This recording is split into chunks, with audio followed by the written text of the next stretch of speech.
현재 AI 기술이 가장 적극적으로 도입되고 있는 산업이자 내년에 본격적인 성장을 눈앞에 두고 있는 이 산업은 과연 무엇일까요? 테슬라뿐만 아니라 기타 완성차 업체들을 바라봤을 때 내년부터 시장에 뭔가 새로운 바람이 불게 되겠구나. 진입 장벽도 높고 상대적으로 비용도 더 높게 측정받을 수가 있거든요. 장기적으로 더 기대를 걸어봐도 되겠습니다.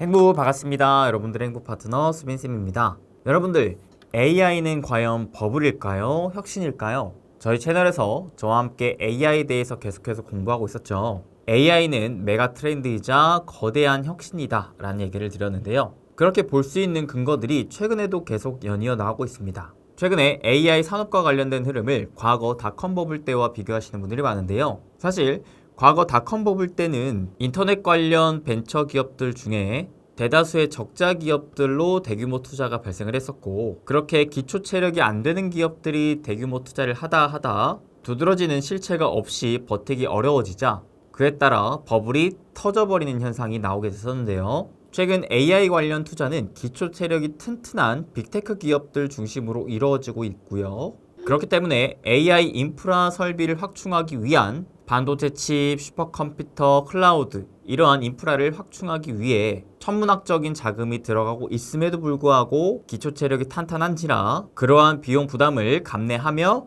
하나둘씩 가시적인 성과들을 이뤄내고 있는 게 바로 지금의 AI 패러다임이라고 보시면 되겠습니다. 그러면서 데이터 센터 하드웨어 관련 기업들의 실적이 연이어 서프라이즈를 기록하며 확실히 AI 관련된 투자에 각 기업들이 열을 내고 있구나 라는 것들을 확인시켜주고 있고요. 뿐만 아니라 그런 AI가 각 산업군들에 지속적으로 입혀지면서 눈에 보이는 가시적인 성과들이 나오고 있는 상황입니다. 그 외에 다수의 기업뿐만 아니라 산업군들에서 AI가 도입되며 인력비 등 주요 고정비들을 크게 줄이고 있는 상황이고요. AI의 도입으로 인해 기존에 진행하지 못했던 사업들까지 새롭게 하나씩 구축해 나가고 있는 게 바로 지금의 시대라고 보시면 될 것 같습니다. 그렇게 저와 같이 AI 관련 산업에 대해서도 계속 공부하고 있고, AI의 도입으로 인해 추가적인 성장을 기대할 수 있을 만한 산업들에 대해서도 하나둘씩 공부해 나가고 있는데요. 제가 여러분들에게 퀴즈 하나 내보겠습니다. 현재 AI 기술이 가장 적극적으로 도입되고 있는 산업이자 내년에 본격적인 성장을 눈앞에 두고 있는 이 산업은 과연 무엇일까요? 본격적인 시작 앞서서 좋아요, 구독, 알림 설정 한 번씩 꼭꼭꼭 부탁드리겠습니다. 감사합니다.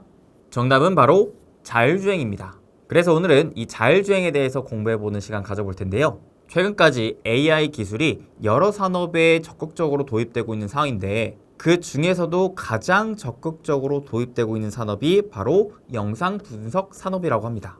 차량의 자율주행뿐만 아니라 보안, 감시, 스마트 시티 등 다양한 산업에서 적용되고 있는 이 AI 기술이 정확성이랑 생산성 증대에 큰 역할을 하면서 이 산업 내에 가장 적극적으로 도입이 되고 있다고 합니다. 사실 우리가 자율주행하면 예전부터 전기차의 뒤를 이은 자동차의 새로운 패러다임, 혁신으로 공부하고 있었죠.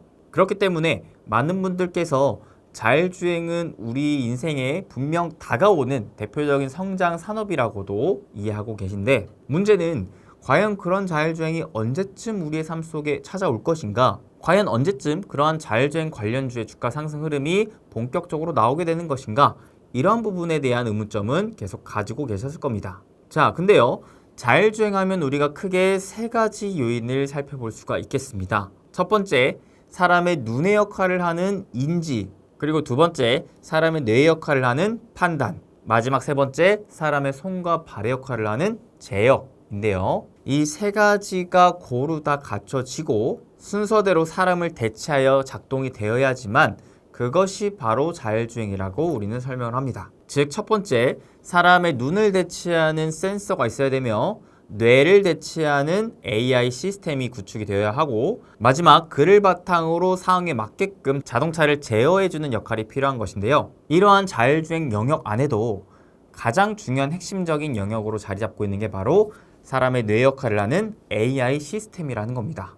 즉, AI 시스템이 발달되면 발달될수록 자율주행 차량은 보다 심층적인 판단을 할 수가 있기 때문에 자율주행 산업이 우리의 삶 속에 보다 더 빨리 침투할 수 있다는 것으로도 생각해 볼 수가 있겠죠. 그렇기 때문에 지금처럼 AI 산업이 빠르게 발달되고 있는 이러한 상황 속에서 우리는 앞으로 자율주행에 대한 시대 역시 계속해서 기대를 해보는 게 좋지 않을까 싶은데요. 특히나 내년을 기대할 수 있는 몇 가지 포인트가 있습니다. 첫 번째는 지금 현재 자율주행 차량 시장에서 가장 선두 역할을 하고 있는 모델이 누굴까요? 바로 테슬라죠.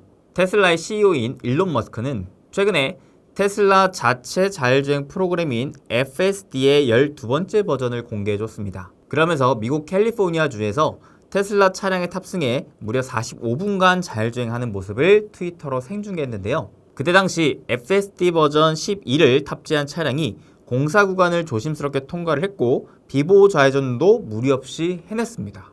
그러면서 일론 머스크는 이렇게 말했죠. 이러한 운전에 대해 사람이 컴퓨터에 코드 한 줄도 넣지 않았다. 즉 인공신경망, AI 시스템, 슈퍼컴퓨터가 알아서 한 일이라고 말한 건데요.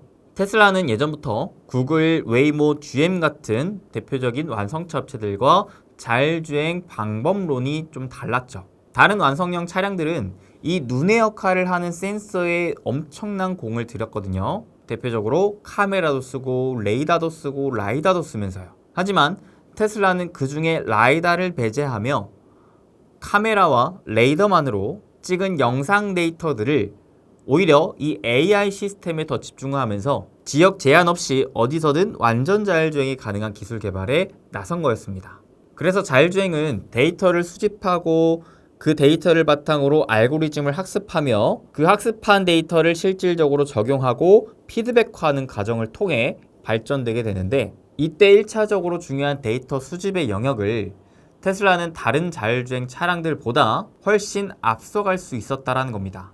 실제로 지금 전 세계 도로를 주행하며 데이터를 수집하는 차량이 수백만 대에 달하는 테슬라가 현재로서 자율주행 차량 분야에 있어서는 가장 앞서 나가는 선두 업체라고 볼 수가 있는 건데요. 이러한 테슬라의 일론 머스크는 2024년, 바로 내년이죠. 완전 자율주행에 해당하는 레벨 4 또는 5에 도달할 것이라 주장을 해줬습니다. 여기서 레벨 4가 뭐냐? 운전자가 동석만 하고 일부 지역에서만 운행하는 기술을 말하는 거고요. 레벨 5는 운전자의 동석 필요 없이 지역의 제한 필요 없이 진짜 완벽하게 자율주행을 할 수 있는 영역이라고 생각하시면 됩니다. 근데 그러한 자율주행에 해당하는 영역을 바로 내년에 도달할 것이라 주장을 하고 있다는 거죠.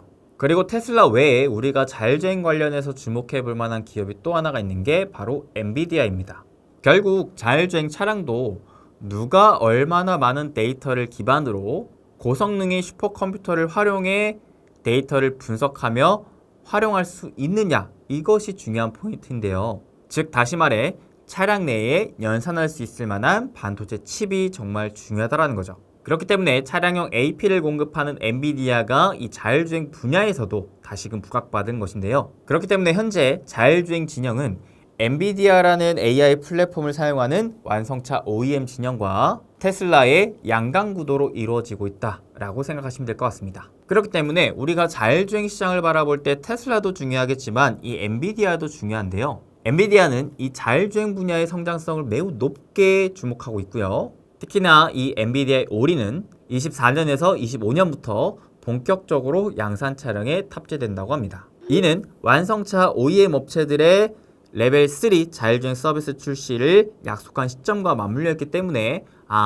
확실히 테슬라뿐만 아니라 기타 완성차 업체들을 바라봤을 때 내년부터 자율주행 시장에 뭔가 새로운 바람이 불게 되겠구나 라는 생각을 가져볼 수가 있겠다라는 겁니다. 거기다가 우리나라의 현대차 같은 경우에도 최고 시속 80km까지 레벨 3 자율주행이 가능한 EV9을 연내에 출시할 예정이라고 하거든요. 그렇기 때문에 내년에 현대차의 레벨 3 자율주행차가 본격적으로 판매된다면 국내에도 자율주행 관련된 종목군들의 실적이 성장하게 되는 이러한 흐름을 우리는 볼 수가 있겠습니다. 여기에 사실 자율주행 시장이 본격적으로 커져가기 위해서는 정부의 정책적인 지원들, 규제 완화 이런 것들이 좀 필요한데 우리 정부가 2027년까지 완전 자율주행 상용화를 도입을 한다고 하며 24년까지는 레벨 3에 대한 제도를 선제적으로 마련을 한다고 하고 25년까지는 완전 자율주행 버스 셔틀을 추진한다고 하니까 이 역시 내년부터 정책적인 지원들을 발판 삼아 성장해 갈 수 있을 만한 자율주행 시장 우리가 기대해 볼 수가 있겠죠. 그리고 실제로 AI 시스템이 계속 발달됨에 따라 최근에 자율주행 관련 기술력이 유의미한 수준으로 계속 올라오고 있는 상황도 우리가 체크해 볼 수가 있겠거든요. 실제로 북미의 샌프란시스코 지역 내에 유료 로보택시가 24시간 운행을 승인받았는데 이러면서 크루즈와 웨이모 같은 경우 본격적인 사업을 확대한다고 합니다. 사실 로보택시 시범 운행은 2016년부터 진행이 되면서 꾸준하게 데이터가 수집되어 왔던 시장이었는데 그러면서 사고 발생 횟수 또한 유의미하게 감소하고 있었거든요. 근데 지금까지는 일부 지역에서만 일부 시간대에만 진행을 할 수 있게끔 만들어줬었는데 이게 24시간 운행을 승인받은 거다 보니까 앞으로는 좀 더 다양한 데이터들을 보다 빠르게 습득할 수가 있다는 것이고 이로 인해 이미 유의미한 성과를 내고 있는 자율주행 기술에 보다 더 좋은 영향을 줄 수 있을 만한 흐름들로 이어질 수가 있지 않을까 싶네요. 그러면 이렇게 자율주행 시장을 우리가 좋게 바라볼 수 있으면 어떠한 주식들을 주목하는 게 좋을까요? 관련주들을 하나의 표로 정리해 드렸습니다. 아무래도 우리가 직관적으로 생각해 볼 수 있는 건 그 자율주행에 필요한 눈의 역할을 하는 센서 그리고 뇌 역할을 하는 AI 시스템을 보조할 수 있는 차량용 반도체가 되겠죠. 그리고 그 외에 자율주행 시장이 커져감에 따라 부가적으로 주목받을 수 있을 만한 기타 소프트웨어 기업들까지 체크해 볼 수가 있겠습니다. 사실 최근까지 글로벌 경기 침체로 인해서 PC, 스마트폰 이러한 전방 산업의 부진으로 반도체를 비롯한 기타 전자부품 업체들 역시 실적이 좋지 않은 상황으로 이어지고 있었거든요. 근데 이러한 자율주행 시대가 실질적으로 도래한다면 반도체뿐만 아니라 이러한 IT 시장에 분명 큰 훈풍이 불어올 것이라 생각이 듭니다. 삼성전자만 보더라도 차량용 시장이 향후 메모리 사업에서 PC 시장보다 더 큰 시장으로 성장할 것이라 판단을 하며 경쟁력 강화를 위해 나아가겠다라고 하는 전략을 세울 정도로 이 자동차 시장에 들어가는 반도체, 센서 이 영역이 앞으로 얼마나 더 큰 시장이 될 수 있는지에 대한 포인트를 잡아볼 수가 있는 거거든요. 실제로 스마트폰이나 PC에 들어가는 용도의 반도체뿐만 아니라 IT 부품 같은 경우에는 특별히 안전성에 대한 요인을 크게 중요하게 생각하지 않아도 되는데 실제로 자동차에 들어가는 IT 부품 같은 경우에는 기타 IT향에 들어가는 것 대비 안전성 등 높은 기술력을 필요하기 때문에 진입 장벽도 높고 상대적으로 비용도 더 높게 측정받을 수가 있거든요. 그래서 이를 만들어서 판매한 업체들은 상대적으로 경제적 혜자를 누릴 수 있게 되는 기업들이기 때문에 장기적으로 더 기대를 걸어봐도 되겠습니다. 오늘은 이렇게 오랜만에 또 자율주행에 대해서 공부를 해봤는데요. 아무래도 AI라는 산업 자체가 계속해서 커져가고 있기 때문에 저는 개인적으로 이러한 AI에 포커싱을 맞추면서 AI가 도입됨에 따라 추가적으로 성장을 기대할 수 있을 만한 산업과 그에 따른 기업들은 무엇인지 계속해서 이러한 생각을 하고 있는 상황이거든요. 그래서 여러분들도 AI라는 산업을 단순 버블이 아닌 메가 트렌드이자 기술적인 혁신이라 생각을 하신다면 그리고 이 분야에 적극적으로 돈의 흐름이 몰리고 있다라고 생각을 하신다면 분명 이러한 흐름을 단기적뿐만 아니라 중장기적인 흐름으로 바라보시면서 추가적으로 공략할 만한 기회는 뭐가 있을까? 이런 생각을 다시금 해보시면 좋지 않을까 싶습니다. 그래서 오늘 영상도 여러분들께 조금이나마 도움이 되시길 바라겠고요. 항상 말씀드리지만 주식 투자는 그 누구도 맹신해서는 안 됩니다. 여러분들이 믿고 의지해야 할 것은 여러분들 자신 스스로입니다. 그러니 오늘의 영상도 절대 맹신하지 마시고 여러분들의 투자 기준을 잡는데 조금이나마 활용하시면 좋을 것 같습니다. 그러면 오늘 영상 도움되셨으면 좋아요, 구독 한 번씩 꼭꼭 눌러주시고요. 다가오는 추석 연휴도 소중한 분들과 행복한 시간 보내시면서 풍성한 한가위 명절 보내시면 좋겠습니다. 그리고 최근 연휴 앞서서 주식시장이 별로 좋지 않았죠. 수급이 지지부진하다 보니. 그래서 반대로 추석 명절 이후로는 주식시장이 다시금 좋아지면서 우리 여러분들의 계좌 역시 풍성해지는 10월이 되었으면 좋겠습니다. 그러한 응원하는 마음을 담아서 오늘도 여러분들께 인사드리겠습니다. 우리 여러분들 항상 건강하시고 행복되세요. 뿅.